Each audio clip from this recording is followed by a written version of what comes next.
अब तुम लोग गलती से अगर नए हो तो सब्सक्राइब करो, वो जो लाल वाला बटन है उस पर अपने जीजा जी फेंक के मारो या फूफा जी, मुझे नहीं पता, बस क्लिक हो जाना चाहिए। कड़ी ऐसी बनी नहीं जो मेरे बंदे को बांध पाए। कोई नियम कानून नहीं है। There is just your mindset. तू जो चाहेगा वो तू करेगा।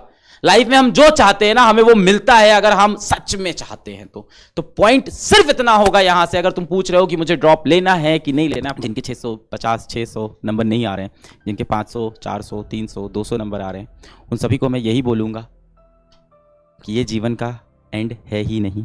आपके सामने जो व्यक्ति खड़ा है वो सिर्फ 12th पास है, उसने कोई इंजीनियरिंग नहीं की है, उसने कोई नीट भी क्रैक नहीं किया है। वो व्यक्ति आज जीवन में कुछ कर रहा है। तो अगर आपको यहाँ से थोड़ी मोटिवेशन मिलती है तो ये मोटिवेशन आज लो। हाँ, पर इतना याद रखना, एक चीज़ जो मैंने नहीं की वो आप मत करना, और वो होता है हार मान लेना। तो आज डेफिनेटली आपका रिजल्ट नहीं आया है, पर आज आप फेलियर नहीं हुए हो, आप वॉरियर हुए हो।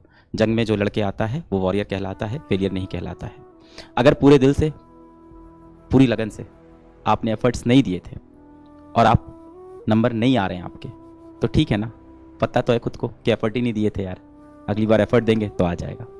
अगर आपके मन में आपको ये लग रहा है कि आपने सारी जान लगाई थी, सारी मेहनत लगाई थी, सब कुछ किया था और इससे बेटर मैं कर ही नहीं सकता था, और फिर भी आपका रिजल्ट नहीं आया है, तब डेफिनेटली आप अपने आप को फेलियर बोल सकते हो। आपको मूव अहेड हो जाना चाहिए, मूव ऑन करना चाहिए, क्योंकि नीट का एग्जाम हर किसी के लिए नहीं बना है और हर कोई नीट के एग्जाम के लिए नहीं बना है। नीट का एग्जाम दुनिया का सबसे बड़ा एग्जाम नहीं है, दुनिया में इससे भी बड़ी बड़ी चीज़ें हैं जो आप कर सकते हो। मैं ये नहीं कह रहा हूँ कि आप नीट के लायक नहीं हो सकता हूँ नीट आपके लायक ना हो, आप किसी और चीज़ के लिए बने हो, जीवन में आप कुछ वंडरफुल करने वाले हो। सोचो अगर मैं नीट का एग्जाम दे देता तो आज एक डॉक्टर बन जाता। हाँ, ऑफकोर्स अच्छा कर रहा होता लाइफ में, पर ये नहीं कर पाता। तो हर कोई मेडिकल कॉलेज में जाने के लिए नहीं बना है। जस्ट सोचो कि इलॉन मस्क ने नीट का पेपर दे दिया होता तो आज वो एक डॉक्टर होता। जस्ट सोचो कि आपके एपीजे अब्दुल कलाम नीट का पेपर दे रहे होते, पीएमटी का पेपर दे रहे होते, तो सिर्फ एक डॉक्टर होते, रिसर्चर नहीं होते, साइंटिस्ट नहीं होते। तो ऑफकोर्स हर किसी की ज़िंदगी कुछ और करने के लिए भी बनी है। तो अगर आपने पूरा एफर्ट नहीं डाला है, पूरी जान नहीं लगाई है, पूरी मेहनत नहीं की है, तो सही है ना यार। अपने को पता है ना कि अपन ने पूरा एफर्ट नहीं किया, अभी अपने को और एफर्ट करना है। उसके बाद सेलेक्ट नहीं हुए तो रीज़न तो पता है ना यार। तब तू फेलियर थोड़ी है, तब तो तू कामचोर था ना, तूने मेहनत नहीं की थी उतनी, तुझे पता है अभी और एफर्ट डालने हैं। और इसी एफर्ट्स को डालने के लिए इन सभी बच्चों के डिटेल इंटरव्यू मैंने शूट किए हैं, जिसके अंदर इन्होंने अपनी पूरी स्ट्रैटेजी बताई कि इन्होंने कैसे पढ़ाई की, कैसे रिवीजन करते थे, कैसे नोट्स बनाते थे, कैसे क्वेश्चन सॉल्व करते थे। उन इंटरव्यूज़ को आप देखना, उनसे आपको काफ़ी कुछ सीखने को मिलेगा। फॉर एग्जाम्पल पलक मुझको बता रही थी कि ऑल इंडिया रैंक 6 या 7 का इंटरव्यू देख के इसने अपनी स्ट्रैटेजी काफ़ी सारी डिसाइड की थी। आप में से कोई और भी बता रहा था कि लास्ट ईयर के इंटरव्यू में ऐसा देखा, फिर उसको मैंने कॉपी किया। तो बहुत सारी चीज़ें ऐसी आपको मिलेगी। अब यहाँ से एक ही सवाल सबसे ज़्यादा जो मेरे पास कल से आने वाला है वो यही होगा, क्या मुझे नीट के लिए ड्रॉप लेना चाहिए या मुझे नीट के लिए ड्रॉप नहीं लेना चाहिए, मेरे नंबर इतने आ रहे हैं, क्या मुझे नीट में। तो सिंपल, अगर देखो वैसे तो मैं पूरा यहाँ पे चार्ट बना दूँ कि अगर तुम्हारा सेकंड अटेम्प्ट है, तुम्हारे 300 से कम आ रहे हैं तो तुमको ड्रॉप लेना चाहिए कि नहीं, अगर तुम्हारा फोर्थ अटेम्प्ट है, तुम्हारे अभी 400 से कम आ रहे हैं तो ड्रॉप नहीं लेना चाहिए।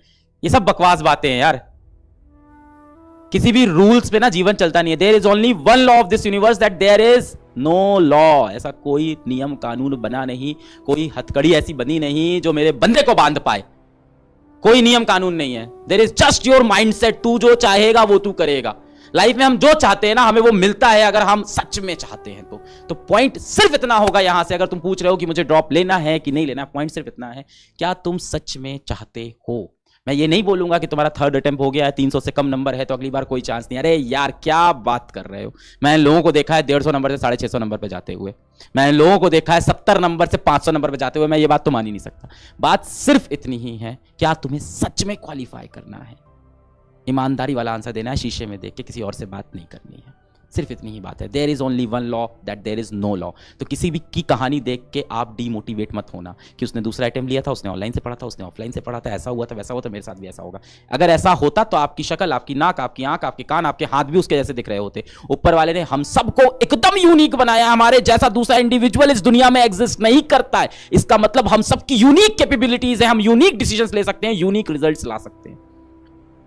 सो आई फर्मली बिलीव कि जिंदगी में हमें वही मिलता है जो हम सच में चाहते हैं। With that I will end this life and congratulations to everyone who is getting selected. And मैं तुम्हारे जैसा ही हूं जो सेलेक्ट नहीं हुआ है, मैं तुम्हारे साथ आज भी खड़ा हूं। I wish you all the very best, do very well in your life. And yes, आज रोना आएगा तो आप रो लेना, कमरे में जाके कमरा बंद करके आज रो लेना। इंसान है, बुरा लगता है, रोते हैं, ह्यूमन फीलिंग है। नहीं रो रहे हो तो इंसान नहीं हो। अगर सच में बुरा लग रहा है, रोना आ रहा है, रो लो, कोई बुराई नहीं है। पर हाँ, रोने से सोल्यूशन नहीं निकलेगा। उसके बाद आंसू पोंछेंगे, अपनी गलतियां लिखेंगे, इंप्रूव करेंगे। हो सकता हो हम लोग यहाँ से आगे बढ़ जाएं, नीट की तैयारी ना करें, पर यार जीवन में हम लोग मचा के रहेंगे। सो पढ़ाई करते रहो।